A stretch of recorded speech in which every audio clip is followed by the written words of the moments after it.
Well, yeah, I was actually the principal at Carver's Bay Middle, and we were going to be a STEAM magnet, and so I just kind of moved into this role with STREAM, and STREAM is science, technology, reading, engineering, arts, and math. And so it was the only thing that we added was the R, which was reading, because all learning begins with a book. So how was that chosen for this school?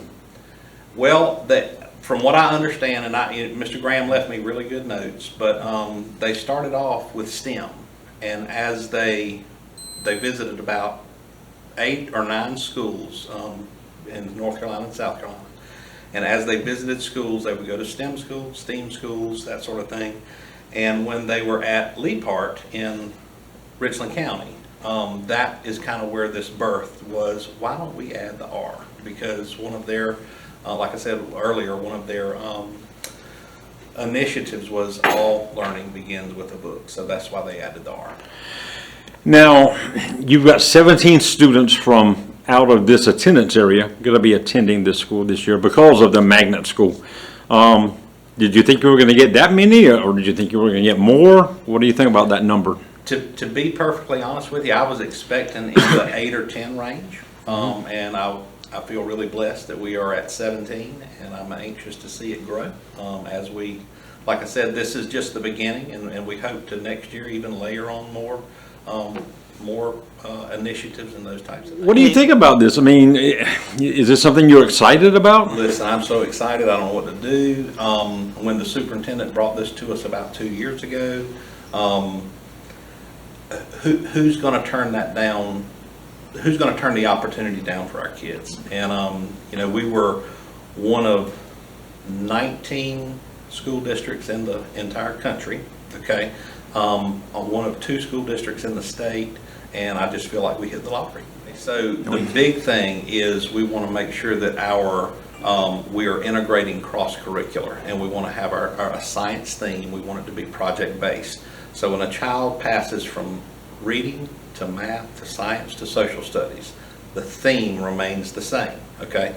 And we want it to be high interest for the kids, and we want to make sure that we're offering a varied learning for them, because ultimately our goal is to get them ready for middle school.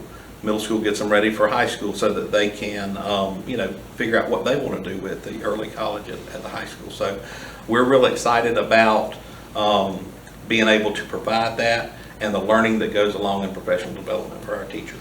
Now, you've got a new teacher for the magnet school program. Tell us about your new teacher. This is our lead teacher, Mr. Bronte Cohens, and he will be working closely with my existing curriculum coach to be able to kind of mesh and interweave the curriculum, cross-curricular like we talked about. Students will be coming into here, which is our Makerspace lab, and he'll be working with them. We have 4 3D printers, a laser engraver, for them to be able to enhance their project-based learning. Now, tell me about yourself. I mean, how did you get here? Why'd you want to do this? So I'm currently living in Georgetown, but I am a product of Georgetown County Schools. I worked in Horry County for about 9 years, and I really wanted to make a change to do something more math and science related, and when I saw the opportunity, I decided to apply, and I'm very fortunate to have been afforded the opportunity. I'm looking forward to working with the students here at Pleasant Hill. Have you ever worked in a magnet program before? I have not worked in a magnet program. So what was it about magnet that, no pun intended, attracted you? Project-based learning. I believe students should have more hands-on experience so that they can see the application of what they're learning, and so that's what appealed to me for this program.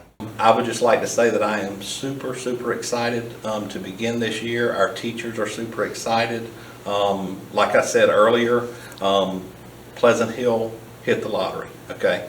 And we've got all new furniture in our building. Our classrooms are now a more collaborative space for our students. How are the themes chosen for the district? I mean, who came up with, what each school would be, and how did that work? How did that happen? So in the preliminary planning of the magnets, I think there was a lot of conversation with Mr. Price and Dr. Giles with the individual schools of what would be of interest to the students at each individual site, and then from those conversations and discussions, Opportunities were provided to each school to go out and visit other schools to see if this is indeed what they would be interested in including at their site.